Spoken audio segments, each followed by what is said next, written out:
प्यार अगर सच्चा हो तो जन्नत बना देता है, लेकिन अगर उस प्यार में धोखा हो तो वही प्यार इंसान को राक्षस बना देता है। आज की कहानी उसी मोहब्बत की है जिसने एक देवी को यक्षिणी बना दिया। सोचो जरा, अगर कोई औरत तुम्हें देखकर मुस्कुराए और उस मुस्कुराहट में ही तुम्हारी मौत छिपी हो तो।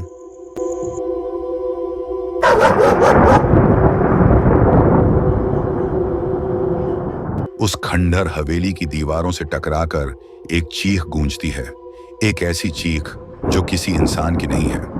कहानी शुरू होती है एक फोटोग्राफर रोहन से, जिसे अंधेरे और वीरानियों को अपने कैमरे में कैद करने का बहुत शौक था। इसी शौक के चलते वो अपने दोस्त समीर और अपनी प्रेमिका प्रिया को उस बदनाम हवेली तक ले आता है, जहां कहते हैं कि कामेश्वरी यक्षिणी का साया है।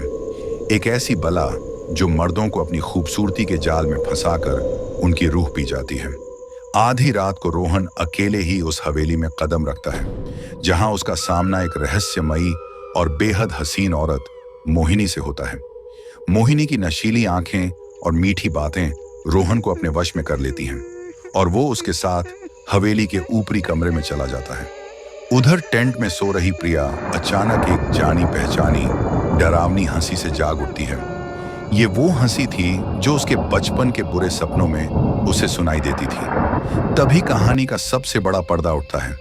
घबराई हुई प्रिया समीर को अपना असली सच बताती है कि वो खुद एक कामेश्वरी यक्षिणी है, जिसे सालों पहले रोहन ने अनजाने में बुला लिया था, और तब से वो इंसानी रूप में उससे प्यार करती है और उसकी हिफाजत करती आ रही है। अपने प्यार को बचाने के लिए प्रिया हवेली के अंदर भागती है, जहां मोहिनी अपने असली भयानक रूप में आ चुकी थी और रोहन बेसुध पड़ा था। दो यक्षिणियों के बीच एक जबरदस्त लड़ाई शुरू होती है। प्रिया अपनी मंत्र शक्ति से उस यक्षिणी को मार देती है और फिर वो वहां से वापस शहर लौट आते हैं। और फिर राहुल और प्रिया शादी करने का फैसला कर लेते हैं। और फिर प्रिया को पता चलता है कि रोहन ने प्रिया को फंसाने के लिए एक झूठी शादी का नाटक रचा था। जैसे ही शादी के मंडप में तांत्रिक यक्षिणी को बांधने वाले मंत्र पढ़ना शुरू करता है, प्रिया को अपने प्यार में मिले धोखे का एहसास होता है। उसका दिल टूट जाता है और उसकी आंखों से आंसुओं की जगह खून बहने लगता है। अपने गुस्से और दर्द में वो एक ही झटके में समीर को उठाकर हवन कुंड की आग में फेंक देती है, जहां वो चीखता हुआ जलकर मर जाता है।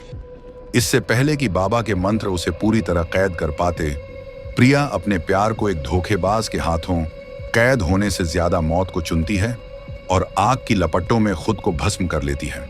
सब कुछ शांत हो जाता है और रोहन मंडप में अकेला खड़ा रह जाता है, अपनी प्रेमिका की राख को देखते हुए, इस एहसास के साथ कि उसने किसी राक्षसी को नहीं बल्कि उस रूह को मारा है जिसने उसे दुनिया में सबसे ज्यादा चाहा था।